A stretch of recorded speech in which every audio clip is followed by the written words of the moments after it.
Sebelumnya, perkenalkan kami dari kelas 10 Bisnis Digital 1 kelompok 5 P5 ingin memperkenalkan diri terlebih dahulu. Perkenalkan, nama saya Noverta Fatimah Tuzara dari nomor absen 26. Nama saya Naima Molifa Anjana dari nomor absen 22. Nama saya Nabila Putri Arahma dari nomor absen 21. Nama saya Safa Aulia Cahyadi dari absen 28. Nama saya Yatma Putri Ramadhani dari absen 35. Nama saya Dialog Kami Zahra dari absen 10. A few moments later. Assalamualaikum warahmatullahi wabarakatuh. Mohon maaf, sebelumnya izin perkenalan, kami dari SMK Negeri 1 Wonosari, kelas 10 Bisnis Digital 1, izin wawancara di Telaga Juni. Ya, ini untuk tugas P5, Bu. Izin bertanya, Bu. Sebelumnya Ibu Asmane pengelola tenaga.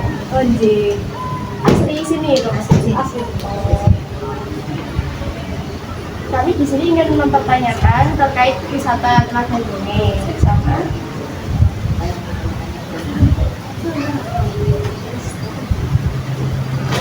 Bagaimana awal berdirinya Telaga Juni itu?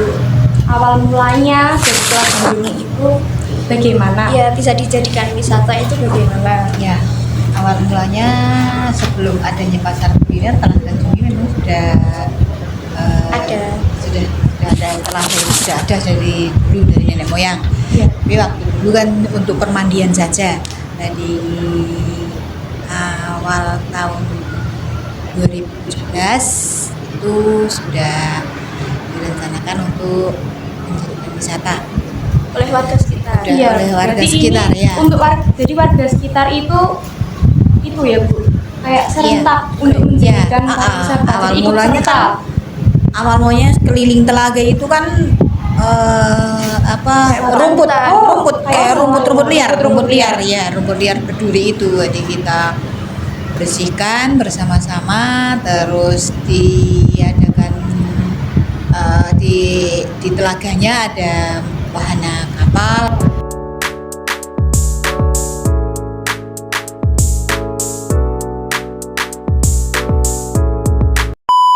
Ada wahana bebek waktu itu, terus ada flying fox-nya juga di tahun 2017 itu. Terus tahun 2018 dibikin pasar digital. Itu Jadi dari langsung digital. Iya. ya, langsung digital karena pasar digital itu dibawahi oleh Dinas Pariwisata. Oh, jadi langsung sudah bekerjasama dengan Dinas Pariwisata. Ya, Bu. ya langsung, dan waktu dulu masih dibawahi juga, kita dibantu sama Kinbi itu ya semacam apa ya, peserta-peserta yang menginfokan lewat media tadi. Oh iya, jadi gitu. kalau dipasarkan digital ya, Bu? Ya, Iya. itu melalui media sosial. Ada Facebook, ada IG, ada terus TikTok juga ada, terus WhatsApp juga. Berarti sudah modern ya, Bu, mengikuti perkembangan digital. Bahkan untuk WhatsApp itu kebanyakan setiap pedagang sudah menginfokan langsung dari mereka memiliki Android itu, jadi media itu terus langsung. Kira-kira, mohon maaf ya, Bu, ini Iya. kira-kira berapa omset yang didapatkan Setiap harinya. Setiap harinya? Setiap harinya.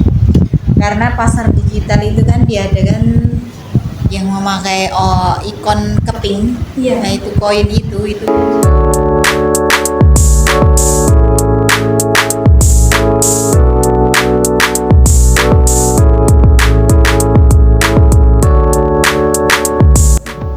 Jadi ini merupakan contoh koin yang ada di Telaga Juni. Biasanya satu koin itu dipatok harga 2.000. Gitu teman-teman, terima kasih. Kan cuma Sabtu sama Minggu dan hari besar. Oh, Jadi berarti hari biasa pakai libur. biasa. hari biasa pakai uang biasa, ya. Karena apakah kita pakai uang koin itu karena supaya kita mengetahui mereka pendapatannya berapa, penghasilannya berapa, dan dari kita pengelola setiap 100 ribunya kita ambil 10%-nya. Jadi ada potongnya seperti itu. Jadi setiap satu pedagang itu yang paling tinggi omsetnya sekitar 2 juta itu dalam hari minggunya. Di hari minggunya itu ada satu pedagang yang mendapatkan sampai omset mencapai itu pas kebetulan ramai. Iya. Tapi di saat pas ya Menurun, sepi seperti iya. itu, Omsetnya menurun gitu. omsetnya juga menurun seperti itu. Kalau yang uang koin seperti yang sudah Ibu jelaskan tadi kan ada pembayaran melalui uang koin. Ya, Ditukarkan. Iya, ditukarkan ya. Jadi Iya. uang tunai ditukarkan dengan uang Iya, koin. jadi Itu kan sebelum- sangat menarik ya, Bu. Iya. Jadi itu terinspirasi di mana atau mungkin mendapatkan inspirasi Ide dari sendiri? mana? Iya, Ya. Bu. sebelumnya itu ya kita emang sudah rencanakan dengan Dinas Pariwisata apa yang betul-betul kita supaya menarik untuk pengunjung itu apa di pasar digital ini. Ya, akhirnya kita temukan bagaimana kalau cara kita uang kita digantikan uang keping gitu. Ya, seperti itu. Terus untuk pasar kulinernya untuk makanan pun juga supaya berbeda bagaimana. Kita penyajiannya pakai rotan, tidak boleh pakai bahan-bahan yang dari keramik. Kayak seperti tradisional ya. Berarti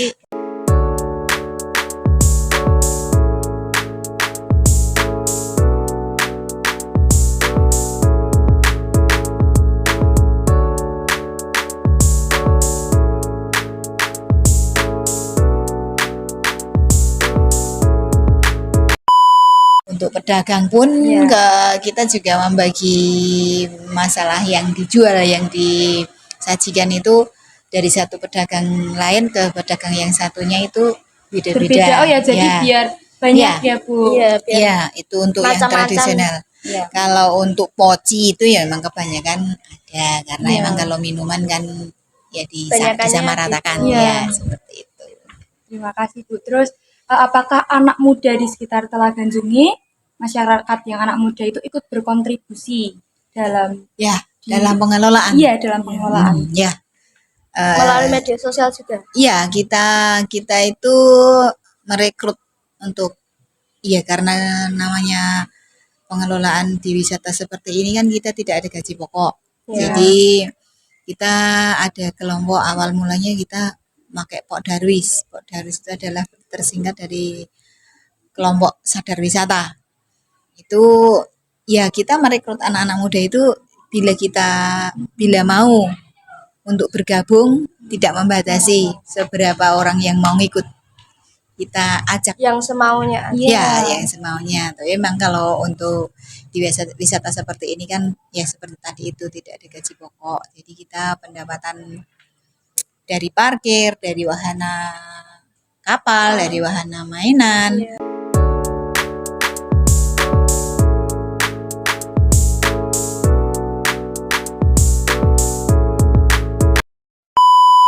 Semua itu kita kumpul jadi satu, nanti setiap sore, minggu sore seperti itu, terus nanti 70%-nya untuk kita pengelola, yang 30%-nya untuk kas.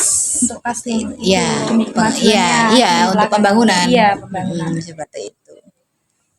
Makanan apa saja, Bu, yang dipasarkan kan di sini sangat menarik ya, Bu, bisa dijadikan wisata karena ada kapal dan bebeknya tadi. Terus ya ada kulinernya. kulinernya. Ya, Ini kan sangat menarik. sebenarnya memang untuk wisata Telaga Jungi itu paling menonjolnya ya di pasar kuliner tadi.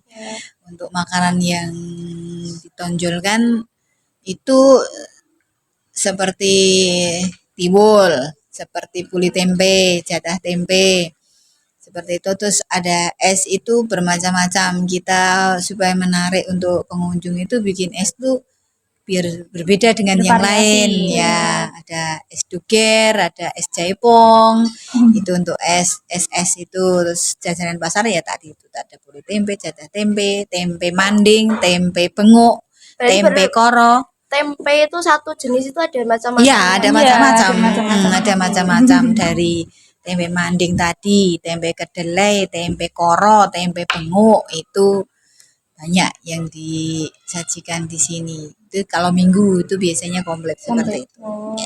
Berarti untuk kuliner sendiri itu bermacam-macam ya Bu, mulai dari tradisional Iya. sampai modern. Kalau yang Iya. modern kan biasanya untuk menarik wisatawan Ya, anak muda ya Bu. dan kita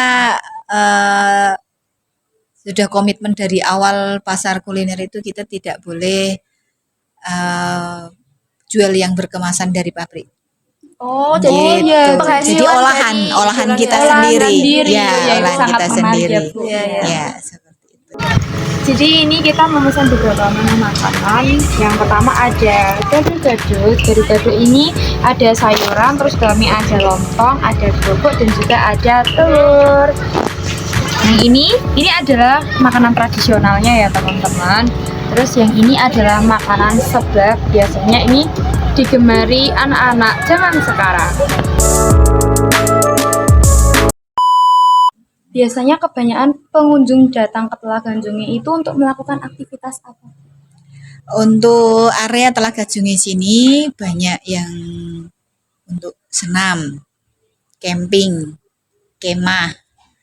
Terus pertemuan lansia, pertemuan kader, bahkan dinas pariwisata pun kalau pertemuan biasanya ada di sini. Ya, terus kemarin bahkan belum lama ini deklarasi calon-calon bupati itu pun ada di sini. Berarti Iya. bisa digunakan, dimanfaatkan Iya. untuk banyak Iya. aktivitas ya, Ya, Bu. banyak aktivitas. Apakah Telaga Jungi itu pernah mengalami penurunan pengunjung dan bagaimana cara untuk tetap mempertahankan wisata Telaga Jungi jika mengalami penurunan pengunjung? Ya. Di saat pandemi memang Iya. dimanapun semua Turun penurunan omsetnya. penurunan wisata pun, penurunan pengunjung pun juga pokoknya itu penurun semuanya. Tapi di saat sebelum semuanya dibuka, justru malah di area Telaga Jungi sini yang ditunjuk untuk boleh buka wisata karena dikhususkan ya gitu dikhususkan karena apa? Karena area Telaga Jungi itu luas, jadi tidak mungkin kita duduk berkerumun, tidak mungkin kita duduk berdekat-dekatan. Itu yang penting pokoknya mengikuti aturan kesehatan bagaimana seharusnya kita laksanakan. Iya. Seperti itu. Kalau boleh tahu, karena kami mengetahui itu melewati media Media sosial. sosial. Jadi kalau dulu Telaga Jungi itu asal usulnya apakah dari ada makam di tengah-tengah telaga? Ya, memang Telaga Jungi itu sebenarnya cerita reality ya. Iya. Telaga Jungi itu peninggalan nenek moyang. Jungi itu yang dinamakan Jungi. Kok bisa? Kenapa bisa dinamakan Jungi? Karena waktu awal mulanya sebelum terjadinya Telaga Jungi ini ada satu masih keturunan Wali Songo juga ya. Iya. Itu sebenarnya namanya bukan Jungi, tapi namanya Kiai Siti Wacono. Ya, Kiai Siti Wacono tadi setelah mengembara, singkat saja ya ini ya. Iya. Setelah mengembara dari ujung laut sampai masuk ke dusun-dusun, dari dusun satu ke dusun yang lain, dari dusun yang lain sampai ke seterusnya, akhirnya Kiai Siti Wacono yang tadi berhenti di daerah Kuangen. Nah, di sini itu kan area di sini itu kan Telaga Jungi itu masuk di dusun Kuangen. Nah, itu gitu. Kiai Siti Wacono berhenti di situ menyebarkan ilmunya, ilmu agamanya sampai dia bercocok tanam di sini, bercerita sana sini dengan agama Islamnya. Ya, itu prinsip Kiai Siti Wacono itu bagaimana bisa selalu bermanfaat di saat Kiai Siti Wacono sudah meninggal nanti. Prinsipnya seperti itu. Jadi dia punya inspirasi, punya pikiran. Setelah dia meninggal di tengah sawah yang dia cocok tanam oleh Kiai Siti Wacono tadi. Dia bertapa di situ. Akhirnya setelah dia meninggal dimakamkan di sini, datanglah hujan yang lebat sekali. Tidak tahu arah air itu arah dari mana, tapi karena hujan deras akhirnya itu di Telaga Jungi. Kenapa dinamakan Telaga Jungi? Karena waktu Kiai Siti Wacono itu mengembara di tengah lautan itu bingung bagaimana caranya supaya bisa menyeberang mau ke dusun tadi. Akhirnya di situ entah perahu itu dari mana, ada satu perahu yang bisa dinaiki. Kalau dulu perahu itu namanya jong. Ya namanya jong di laut itu tadi. Kiai Siti Wacono dengan anak buahnya, murid-muridnya bisa naik ke itu jong itu tadi. Setelah naik itu di tengah lautan itu datanglah badai yang besar. Tapi Kiai Siti Wacono dengan perahu jong yang dinaiki tadi bisa sampai selamat dengan melalui jong itu tadi. Akhirnya Kiai Siti Wacono setelah turun dari laut mengembara dari dusun ke dusun, ya tadi berhenti di sini. Makanya telaga ini setelah Kiai Siti Wacono meninggal dinamakan Telaga Jonge karena itu tadi ceritanya. Jadi di sini itu memang ada unsur khususnya. Iya, memang karena memang Kiai Siti Wacono itu masih keturunan Wali Songo, makanya kebanyakan yang biasanya datang untuk ke makamnya itu orang-orang yang dari jauh malah.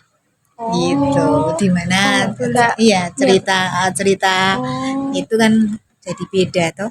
Kalau boleh tahu makamnya bertempat di mana? Itu yang di dekat musola itu, di sana ada musola yang catnya warna hijau. Dekat ringin Ya, yang di pohon ringin besar itu. Di situ tuh makamnya.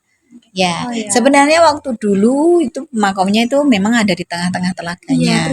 Tapi karena kalau di situ yang terendam terus tidak bisa, nggak mungkin kita kan mau di dalam air, kalau kita mau tabur bunga nggak mungkin di dalam air, makanya dipindah di pinggir telaganya. Berarti banyak yang berziarah di sana. Iya, banyak ya. Yang dari jauh-jauh. Dari jauh-jauh banyak yang dari jauh-jauh.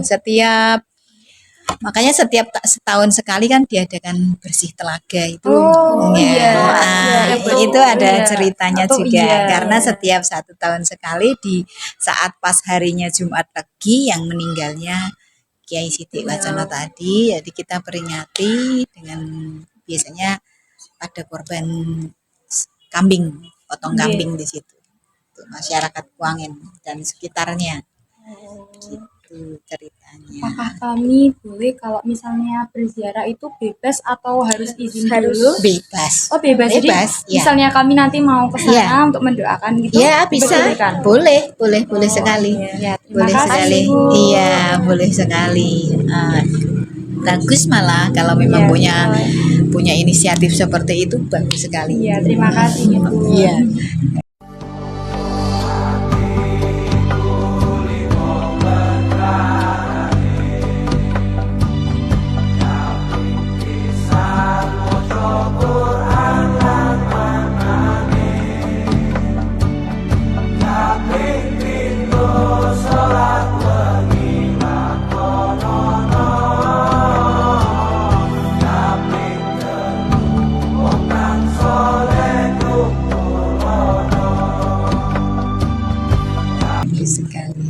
Oke, cukup sekian wawancara dari kami. Bila ada salah kata dari kami, mohon dimaafkan. Terima kasih banyak atas waktunya. Mohon maaf bila mengganggu waktunya. Terima kasih. Sama-sama. Semoga bermanfaat. Apa yang dicita dan citakan tercapai. Amin. Monggo, nek mau dilanjut ya, sama-sama. Semoga menjadi amal baiknya Ibu. Amin. Sudah berbagi ilmu untuk kami. Ya. Terima kasih Ibu. Ya, sama-sama.